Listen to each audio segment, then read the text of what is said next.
Welcome back, everyone. Today we're doing a deep dive into something that I bet you've experienced without even realizing it. Oh, yeah. Yeah, the psychology of sexualization. Interesting. Ever wonder why some things, even totally normal everyday things, can suddenly feel kind of well-charged? Yeah, I think we've all had that experience. We're unpacking that today Okay.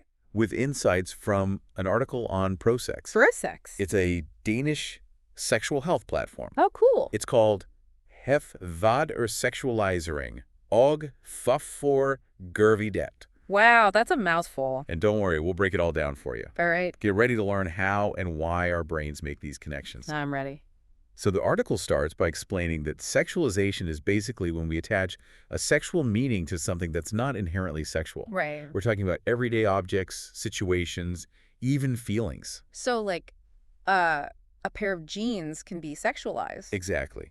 Think about it the way the fabric feels, how they fit, even how someone moves in them. Yeah, okay. I'm starting to see it. All of these can trigger a sexual association for some people. So it's not just objects then? Nope. Even getting sprayed with water on a hot day could be sexualized. Wow, I never thought about it that way.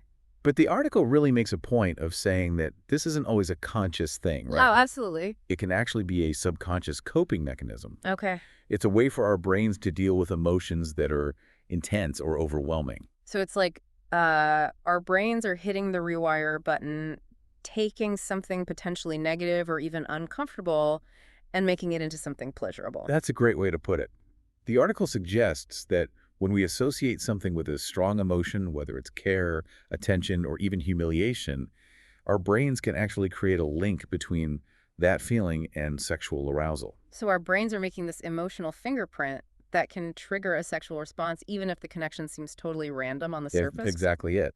These associations are often rooted in our past experiences, Oh, wow. sometimes even going back to childhood. Makes sense. They really impact how we perceive things on a deeper level, even how we react to them. So even if we don't consciously understand why we're turned on by something, there could be a hidden psychological reason behind it. You got it. And this is where the article gets really interesting. It dives into the psychology behind all of this, Okay, I'm listening. proposing that sexual arousal can actually be a powerful tool for our brains, almost like a fight or flight response. Instead of running away from discomfort. Our brains turn towards something pleasurable. Hold on, so help me understand this fight or flight connection. Okay, imagine this. You're faced with a feeling that makes you feel uncomfortable. All right. Your brain, being the amazing protector that it is, starts searching for a way to shift your focus. Okay. And instead of letting you just dwell on that negativity, it taps into something pleasurable. Interesting. And often that can be sexual arousal. It's like choosing to fight, but on an emotional battlefield. So it's like your brain is saying, hey, let's not focus on this bad feeling. Let's turn our attention towards something that feels good. Yes. It's about transforming a negative experience into something you can manage, something that doesn't feel so overwhelming. That's actually a really helpful way to look at it. Can you give me a real-world example of how this might play out? Let's say someone experienced a lot of humiliation as a child. Right. Later in life, they might subconsciously connect that feeling with excitement and attraction. Wow. It's like they're reclaiming power from a situation where they felt powerless before. That's incredibly powerful. And this understanding of how sexualization works can be really valuable, especially for therapists. Yeah, I can see that. You know, if a therapist is working with someone who has desires that they don't understand, maybe even that they feel ashamed of, Right. this knowledge could help them approach the situation with a lot more empathy. Definitely. It's not about judging or dismissing those desires. It's about understanding where they come from. It sounds like this approach could be a real game changer for people who feel lost or confused about their own sexuality. I think so too. This is already so insightful. Yeah, and I'm starting to understand just how much our past experiences can shape us in the present. Even in ways we don't realize. Exactly. But I think before we go too far, I want to take a minute to really dig into this whole idea of specific emotions being linked to sexual arousal. Yeah, I think we need to unpack that a little more. We've kind of touched on it briefly, but there's so much more to explore there.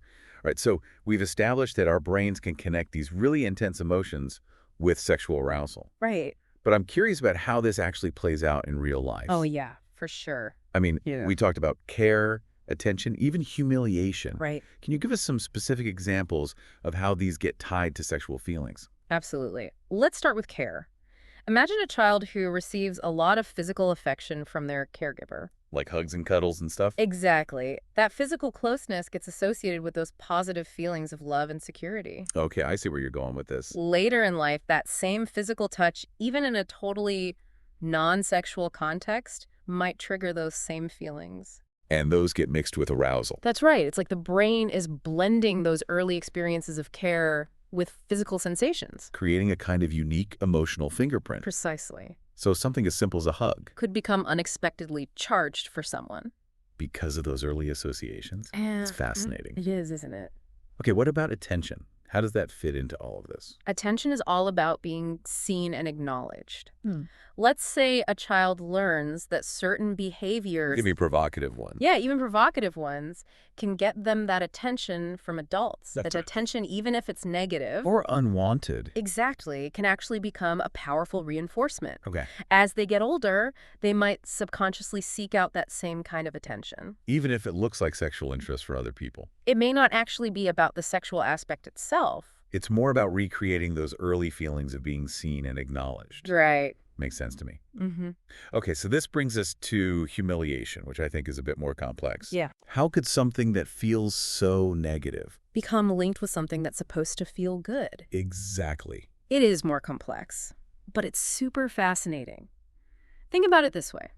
Humiliation often involves a loss of control, a feeling of vulnerability. You're kind of exposed. Exactly. And for some, sexual arousal can actually become a way to reclaim that control. To take back the power. Exactly. Instead of letting that experience of humiliation define them They're finding a way to own it. and turn it into something pleasurable even. Exactly. It's like they're taking back the power, rewriting the narrative. That is so powerful. It shows just how resilient the human psyche can be. Doesn't it? And this understanding of how even seemingly negative emotions can become intertwined with arousal is really important for therapists. For sure. Because when they understand the underlying emotions, it allows them to work with clients in a completely different way. With so much more compassion. Exactly. It's not about judging those desires. It's about helping them to navigate those feelings without all the shame. Helping them to understand themselves. Yeah, and that's what I think is so fascinating about this whole topic. It's really a window into how our past experiences shape us in ways that we often just don't realize. Speaking of past experiences, the article we're looking at poses a question to the reader at the end. It asks, what seemingly non-sexual things have you noticed yourself or others sexualizing? I love that question. I think it's such an interesting thing to consider. It's not about judging anyone. Or ourselves. It's about recognizing that sexualization is a much more common and complex process than we often think it is. Yeah, absolutely. It's a reminder that we're all wired so differently. And our experiences really shape how we see and interact with the world around us. Exactly. But before we wrap up this conversation about emotions, I kind of want to circle back to those therapeutic applications for a minute. Okay, yeah. How can this knowledge about sexualization be used to actually help people? Let's get into that now. Okay, so we spent a lot of time talking about why our brains create these seemingly unusual connections between emotions and sexual arousal. Right, and how specific emotions like care and attention, even humiliation, can get tied into those feelings. Exactly. But what our listeners really want to know is, how can therapists use this to help their clients? Yeah, that's the big question, isn't it? And I think it starts with just creating a safe space for clients to talk about these feelings without judgment. That makes sense because so many people carry shame around their sexuality. Especially if those feelings seem unusual or even taboo. It's like they're afraid to even talk about it. Right, and that's where having a therapist who understands this concept of sexualization can make all the difference. So instead of immediately trying to fix what's perceived as wrong. It's about understanding the reasons behind it, the why. So it becomes less about saying, you shouldn't be feeling this way. And more about saying, okay, help me understand why you might be feeling this way. It's about uncovering those emotional connections. Yeah, like those emotional fingerprints we talked about earlier. It's almost like you're doing detective work. Haha, I like that.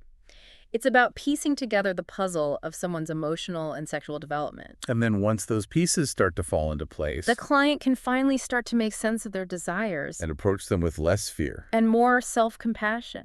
It's like they're finally given permission to just understand themselves To embrace who they are. without feeling broken or ashamed. Right, and that understanding can be so incredibly liberating. Because It allows them to make conscious choices About their desires, about their behavior. instead of feeling like they're being controlled by something they don't understand. Yeah, exactly. And that's why I think this understanding of sexualization is so crucial Because it really moves us away from judgment. and toward a place of greater self-awareness and acceptance. And not just for individuals, but for society as a whole.